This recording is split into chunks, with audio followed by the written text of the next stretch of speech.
Last episode, we built a RAG system from scratch. It worked great. So now let's break it. Because here's the thing about RAG. When the model gives you a wrong answer, the instinct generally is to blame the model. But most of the time, the model did exactly what it was told. The problem is what it was given. The retrieval step actually handed it the wrong evidence. So wrong evidence in and confident wrong answer out. Today, we are going to see this in two ways RAG could break. One is a chunking problem, the other is a retrieval problem. Now, there are different layers that need different kind of fixing. So let's start with chunking. Can I expense my home office setup during onboarding? Look at what it retrieved. A cross-reference, a section heading, a mention of the ergonomic assessment. Now, the scores here are decent. The system found the right documents, but there is an actual stipend amount of $750 and there's an annual refresh. None of that actually made it to the retrieved chunks. And the model is honest about it. It says, I don't have specific information about whether you can expense home office setup during onboarding. It even notes the stipend details are in the benefits section guide 5.3, but that section isn't fully shown in the context that it was given. So it's not hallucinating, it is incomplete because we or the RAG system gave it an incomplete evidence. That is our first failure. The chunks are too small. The search found the right place, but the paragraph split cut the answer short. So we need a better way to split our document. In heading-based chunking, each section heading plus everything under that becomes one chunk. So a section 5.3 home office setup plus all the bullet points below it, all that related information stays together in one chunk. Let's ask the same question again with our fix. Can I expense my home office setup during onboarding? And there it is, the full answer in one chunk. $750 higher, $250 annual refresh, ergonomic assessment, awesome. The model now has the complete evidence and gives the complete answer. So in this case, the fixed wasn't really using a better model, but we needed a better split. Now, heading based isn't always the best answer. If your documents don't have headings, it will not help. If your sections are very long, you will be back to the too much context problem.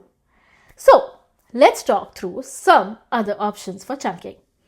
In, let's say, fixed size splitting, where you cut every n tokens regardless of the content, it's simple, it works on uniform text, but it might split mid-sentence or mid-paragraph, so a chunk on its own can stop making sense. In recursive splitting, you try the headings first. If a chunk is too big, you split it on paragraph. If it's too big, you split on sentences. It's like a fallback chain and not really a single rule. Most frameworks use this as their default. In semantic chunking, instead of splitting based on structure, you split based on meaning. Frameworks like LangChain or Llama Index have this built in. You call something like semantic chunker, you pass it to your embedding model and your text, and it will handle the rest. Under the hood, it actually embeds each sentence, compares consecutive embeddings, and then splits wherever the similarity actually drops. The text itself tells you where to cut, if that makes sense. In parent-child chunking, store the chunks at two different levels. Smaller chunks for search precision, whereas larger parent chunks are used for generation. So when a small chunk matches, it returns the parent to the model. You get precise retrieval and complete context. Search small, read big. Now, there is no universal right answer. For most systems, the starting point is recursive splitting with 256 to 512 token chunks with 10-20% overlap. But that's a default and not a law. The point is, chunking is a decision you make on your data shape, not a setting you actually copy from a tutorial. I go a little deeper on each of these in my blog, so you can find the link in the description below. Okay, that's chunking layer. Now let's look at the other failure. Let's try another question. What's the 90-day rule? Look at the sources, different documents. There are several different documents that say 90-day rules, and it is scattered across different policies. Probation has a 90-day review with your manager. Security access has an elevated permissions that expire after 90 days.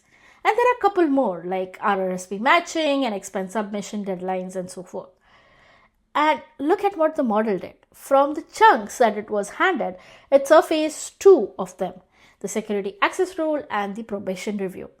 Now it even asks, which context were you asking about? Now that's actually a reasonable response. The model handled it well. But think about what happened. The system searched all the 185 chunks that were pulled from different documents, sent them all to my model, burned tokens, and the result is, I need to clarify, like with 6 documents, maybe fine. Now imagine there are 6,000 documents. Every week question that pulls from everywhere will flood the model with irrelevant contexts, and you still not might get a clean answer. Now your costs are going high, your latency is going up, and your quality is actually going down. So the embeddings that all contain the same phrase, the semantic search is not really able to tell them about. Sure, if I had asked something like, what's the 90-day probation rule? It probably would have found the right one. But you can't control what your users are asking. It's your system that needs to handle it. And this is not really a chunking problem, is it? The chunks are fine. It is actually a retrieval problem. What if we could narrow the search space before the end model actually even sees it? So, how do we fix this? Think about what we actually know. Each chunk came from a specific document: an employee handbook, an expense policy, a benefits guide, a security policy. We know that at the ingestion time, but we didn't really store it while we were embedding them. So the fix is to tag each of our chunk with its source when you're storing it. So each chunk gets a field that says which document it came from: employee handbook, expense report, benefits guide, whatever it is. Now we know that at ingestion time and at query time, you will filter first and then search. One line of code. Filter the chunks to only those from a specific source. Then run your similarity search on just that subset. Same question, what's the 90-day rule? But now it only searches 26 chunks from that employee handbook instead of the whole set. And the answer is clear. It's the probationary period. Bi-weekly check-ins, no internal transfers, formal review at the end. Awesome. One document, one clean answer. Now you can switch the filter to expense policy. Same question, different answers. You submit expense, claim within 90 days of the transaction. Same way question, but right answer each time. Because we narrowed now the search space before the similarity search even ran. Now, you might have noticed the obvious thing. I picked that filter manually. I decided, search the employee handbook.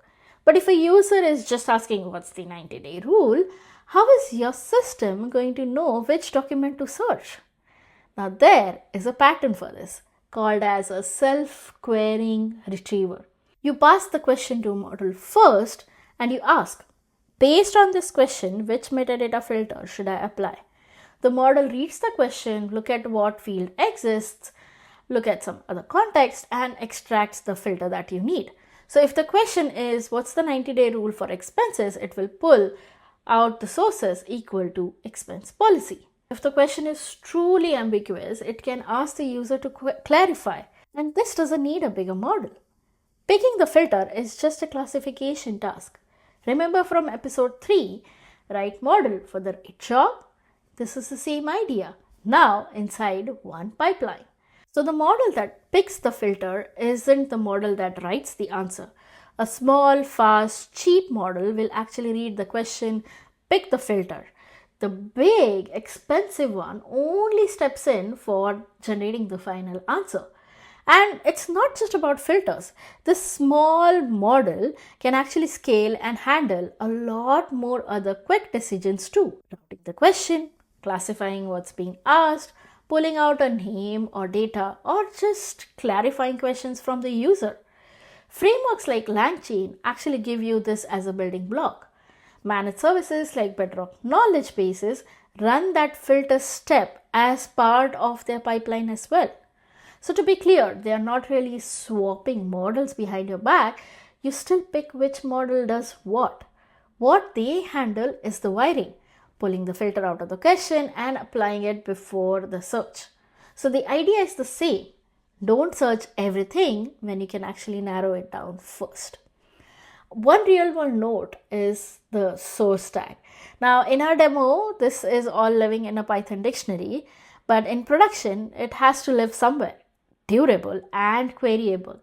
So if your documents sit in, let's say, Amazon S3, there is a new feature called as S3 annotation that lets you attach that context straight to the object. Rich, updatable metadata that travels with the file and stays searchable. So tagging by source is not just a demo trick. It's how you will narrow real data at scale. Metadata filtering is just one tool, but there's like a whole toolkit for making your retrieval smarter. Let me walk you through some of the big ones. First, hybrid search, where you combine semantic search with keyword search. Semantic finds meanings, while as keywords finds the exact terms. So together, they cover both. So if I search 90-day probation with hybrid, the keyword probation actually helps narrow it even if the embeddings are all similar. Most production systems use this. BM25 is the algorithm behind the keyword site. Second, re-ranking. It retrieves 20 candidates with fast search, then rescores them with a more precise model. It reads your question and each chunk together, and it will judge them on relevance more carefully than any embedding similarity alone. So it keeps the speed, but it also adds the accuracy. Query routing. Here, instead of searching one big index, it routes the question to the right sub-index automatically. Benefits question, search the benefits document. Security question, search the security document. It's like metadata filtering, but the system actually picks the filter for you based on the question qualification. And there's many beyond these. Like there are techniques like hide, which is hypothetical document embeddings, reciprocal RAG refusion, query decomposition, multi-hop retrieval, a lot more. Now I've broken every one of them down again in my blog, so you can find the link in the description below. At scale, you would not really keep everything in your Python list or in a local file.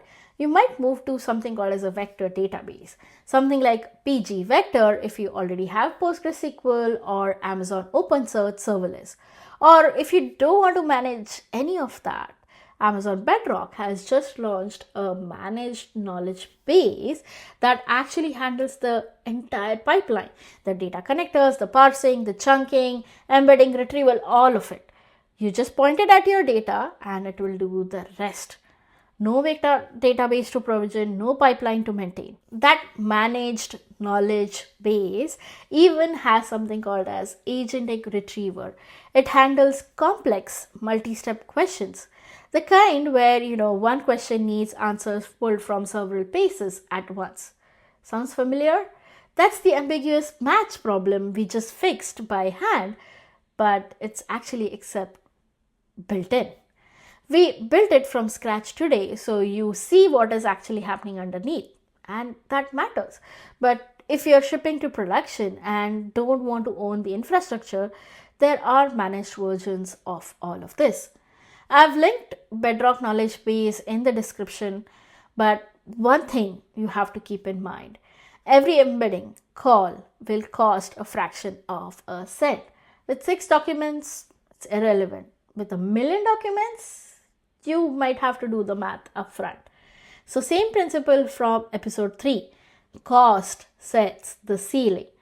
Also worth noting explicitly, Titan embeddings for search, fast, cheap, it does its job. Claude for generation, smart, conversational, does its job. Different models for different steps in the same pipeline. You'll see that pattern again and again when we get agents in next few episodes. Okay, one last idea before we wrap up this episode. GraphRAG. Well, standard RAG treats every chunk as an independent piece of text. It grabs that one that looks the closest to your question and it will just stop there. But documents are not really that pile of loose pieces. Some documents are actually connected. Let's say a policy names a team. Now that team will have a manager and that manager approved an exception. Now each fact points to the next one. Now those links are information too. Your standard RAG will just drop them. This is where GraphRAG comes in. It actually keeps them. It builds a knowledge graph from your documents, mapping how these entities connect. So when you ask a question, it doesn't just find the closest chunk, it walks the connections between them. Who approved the remote work exception for the engineering team? If you ask that question, standard RAG might struggle because the answer spans across 3 different chunks or 4 different documents. But GraphRAG will actually connect the dots because it stored that relationship explicitly. We are not building it today, but it's worth knowing it exists because the field is really moving fast. So, if you are just getting started, when AI gives you a wrong answer from your documents, it's probably not the model's fault. It could be a search problem. Check what was retrieved. The model answers from whatever evidence it was given. So better evidence gives you better answers. And if you are on the better side, RAG failures decompose in 2 layers. Chunking, where how you split the documents matters, and retrieval is how you search them. Diagnose which layer broke and fix that layer. Build a set of 20-30 test queries with expected results and run them after every change that you make. It feels better is not a metric anymore. So far, the model reads your stuff and responds. It searches, it answers, but model is not really doing anything. Next episode, let's give our model tools. Let it take actions based on what it finds. Right along.